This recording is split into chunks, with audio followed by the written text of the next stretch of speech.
Hey guys, welcome back to the channel. So today we got another teardown video, and we are going to be tearing down this evap vent valve that came out of a Chevy. Now before we go ahead and begin, guys, if you guys haven't subscribed to the channel, hit the subscribe button down below. Definitely smash that like button because it helps the channel out.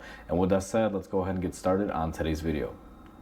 So we are at the bench. We have our little solenoid here. Now this tube here will come out, and it's quite simple. You just go ahead and push this button and release it. Now we'll open up this in a little bit. This is our solenoid valve or evap valve, I don't know, whatever you want to call it. This is basically what it does is it takes the vapors from the gas tank. This will pulse with in there. It's like a little flapper, and it'll allow the engine to suck in those fumes whenever the engine deems it's appropriate. Now here's the thing on this video, guys. I like doing these teardowns. However, this is a sealed unit where they melt everything together. There is no way for me to know how to open this. I mean, I could probably try to cut in here, but I don't know how well that's gonna work. So my method on this is gonna be quite simple. Grab my smallest hammer that I have, which would be this, and I'm gonna just try to break the plastic here on the sides. So I'm gonna hold my valve and let's try to open it up using this method.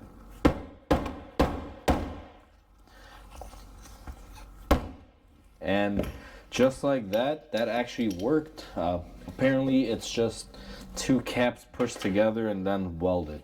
Now this is the piece that fell down. Just a cap has the end on it for airflow, and it's our nipple portion. So that was actually pretty easy. So let's get that out of the way. Now on this other end here, you will notice that we have a rubber portion, and we have this little opening. Now this is like a little blocker. I would think this sits in there like this, and it basically allows it to purge the air in and out. That's what that is. And over here, now this is going to be the fun side, because this is going to be a motor in here, usually a magnetized motor. So what we have is a rubber plug to help seal it off, and it looks like, as to my theory here, that that's what this is. So in the center we have a little spring, and this is a magnetic motor. And the way this is going to work, and I actually had it wrong before, the little valve goes in here, and what happens is, as this thing is pulse width modulated, guys, this will spring back and forth open, because the nature of these motors when they work is they click a lot. All you hear is like click click click click click click click click. What that is this motor is being actuated, and it's opening and closing on here, so it's tapping the plastic. So if I grab this right here, you'll always kind of hear that. So this is what will seal it up, and then it pulls it back, and depending on how much flow it needs, it'll basically actuate it back and forth, creating our release. It's pretty basic in design. Now there's gonna be some more things back here, because you guys can see it's a little magnetic motor, and it's very easy to see that this side just flows in here, this chamber fills up, and then this will move back and forth. Now I'm gonna have to do some more breaking on this because I don't know how to tear it apart. So let's see if we can break this end. So just by hitting it, we got this little washer portion, which was on the front of the motor. So that's what that is. Now I'm gonna continue to bash this a little bit. Okay, we got plastic flying everywhere in the shop. Good thing I'm wearing my safety glasses here.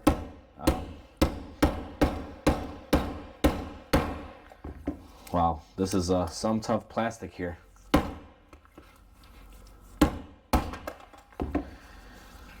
Alright, so I believe we have almost all of this stuff out. And I don't know how to tear these apart. These things, they are how they are. So there you go.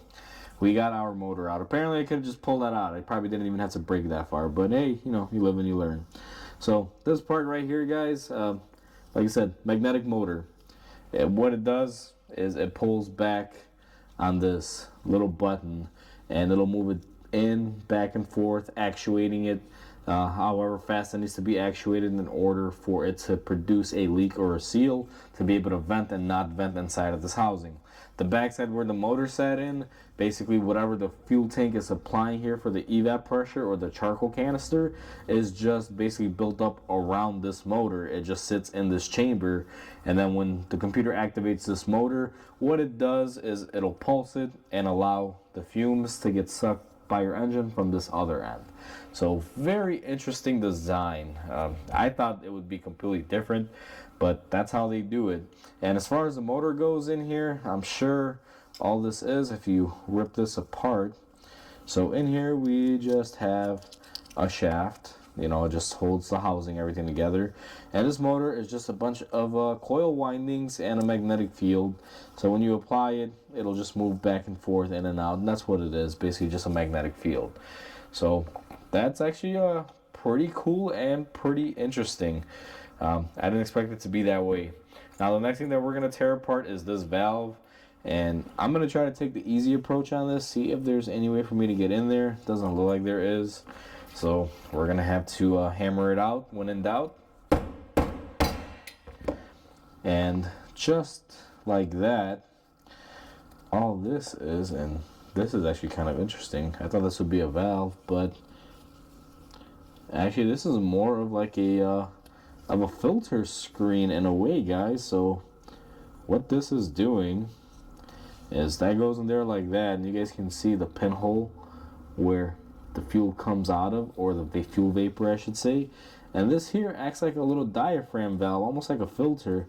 And the reason why I say this is because if you look at one side it's dirty and the other side is clean.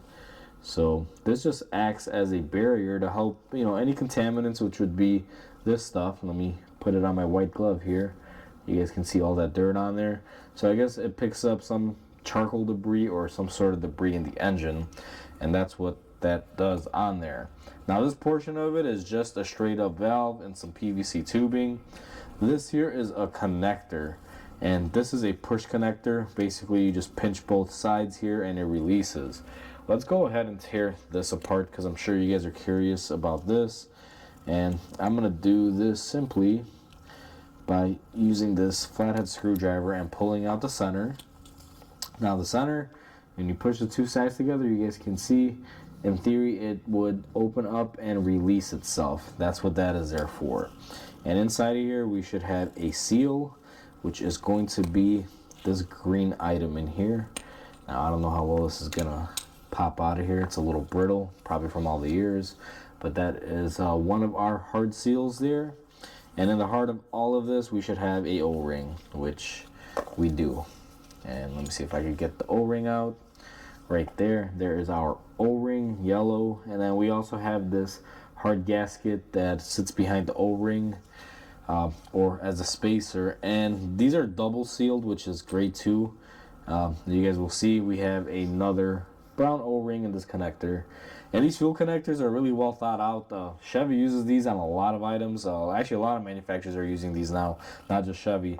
But the way it's all intermingled in there, you basically have two O-rings, and it's something like that.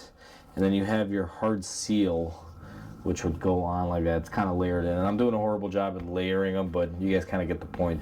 So that's basically what's in the side of this motor, and it's kind of surprising because I thought there would be a lot more pieces. I never thought it would just be a magnetic motor like this.